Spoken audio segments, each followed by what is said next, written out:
Ассалаумалейкум достар. Спортмастер каналына қош келдің. Бүгінгі видеода мен сіздерге иыққа арналған жаттығуды көрсететін боламын. Яғни достар, бүгінгі видеода жаттығу қайталап сіздер иықтарыңызды шығара алатын боласыздар. Достар, негізі адамның иығы 3 бөлікке бөлінеді. Олар алдыңғы, ортаңғы, артқы. Бүгін осы 3 бөлікке арналған жаттығуды көретін боласыздар. Достар, бұл жаттығуды қайталағанда сіздер 30 секунд жаттығуға, 15 секунд демалысқа жұмсайтын боласыздар. Жаттығуды міндетті түрде қайталаңыздар. Сіздерге пайдасын тигізеді. Достар, видео бастамас бұрын астында подписаться кнопка бар, соны басып сұрғылдырсаңыздар. Және осы видеоны достарыңыз бөлісіңіздер. Сосын менің мына шетте Instagram парақшам тұрады, оған кіріп жазылып кетіңіздер. Мен ол Instagram парақшада қызықты посттар мен видеолар салып тұратын боламын. Ал біз видеомызды бастаймыз.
Достар, осымен біздің видеомыз аяқталды. Мен бұл жаттығуды қайталап біттім. Енді кезек саған келді. Сен де бұл жаттығуды қайталап өз пайдаң асыр. Достар, бұл видеоны достарыңызбен, туыстарыңызбен бөлісіңіздер. Оларға да пайдасын тигізсін.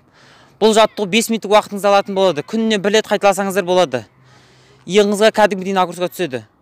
Достар, астында подписаться деген кнопка бар, соны міндетті түрде басып кетіңіздер. Және қасында қоңырауша бар. Қоңыраушаны міндетті түрде басыңыздар. Қоңыраушаны бассаңыздар, менің әрбір шыққан видеомды жібермей көріп отыратын боласыздар. Сосын достар, астында комментарий жазатын жер бар. Соған комментарий қалдырып кетіңіздер. Мен сол комментарийді оқып, келесі видеоның тақырыбын сол тақырыпта шығаруым мүмкін. Келесі видеода кездескенше, амандықта жүздескенше сау болыңыздар.